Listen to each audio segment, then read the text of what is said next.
साजिश के फुसफुसाहट, whispers of conspiracy. Emily ने फाइल्स को ध्यान से देखा। उसका दिल जोर से धड़क रहा था। हर डॉक्यूमेंट, हर पुलिस रिपोर्ट विंसेंट के पागलपन की तस्वीर पेश कर रही थी। फिर भी कुछ गड़बड़ थी। एक सिहरन पैदा करने वाला ख्याल उसके दिमाग में आया। क्या होगा अगर विंसेंट अकेला काम नहीं कर रहा था? सबूत बहुत ही मामूली थे, लगभग अदृश्य। 2 अलग अलग क्राइम सीन में एक ही तरह का निशान, एक गवाह का बयान जिसमें एक दूसरे व्यक्ति का जिक्र था। टुकड़े एक साथ आ रहे थे, एक भयानक तस्वीर बना रहे थे। विंसेंट का एक साथी था। एमिली का खून सूख गया। इसने सब कुछ बदल दिया। ये सिर्फ एक आदमी का पागलपन नहीं था, ये एक साजिश थी जो परछाई से रची गई थी। लेकिन ये साथी कौन था और उनका मकसद क्या था? एमिली जितना खोजबीन करती गई, उतनी ही परेशान होती गई। यह सिर्फ अपराध में एक साथी नहीं था, यह कोई ऐसा व्यक्ति था जो विंसेंट की विकृत विचारधारा को साझा करता था। कोई ऐसा व्यक्ति जिसे अराजकता और पीड़ा में मजा आता था।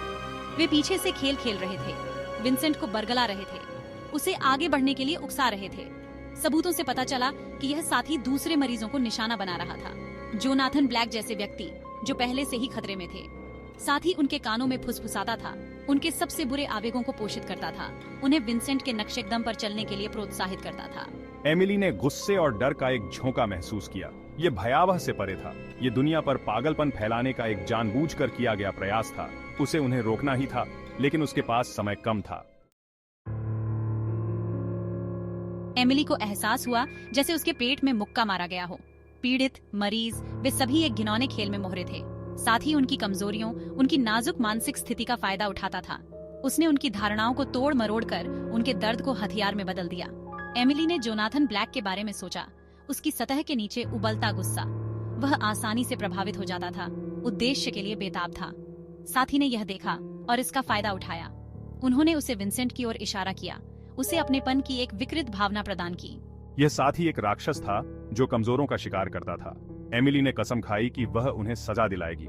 वह उन्हें उस जोड़ तोड़ करने वाले, कठपुतली नचाने वाले के रूप में बेनकाब करेगी जो वे वास्तव में थे। आपने विंसेंट का इलाज किया। आपको पता होगा कि वह ऐसा करने में सक्षम था। विंसेंट एक जटिल व्यक्ति था। उसकी बीमारी अनोखी थी। डॉक्टर एरॉन ब्लैक, विंसेंट के पूर्व मनोचिकित्सक, ने एमिली की निगाहों से ठंडेपन से मुलाकात की। उनका ऑनफिस साफ सुथरा, भावहीन था। हवा में एंटीसेप्टिक और किसी और चीज की गंध भरी हुई थी।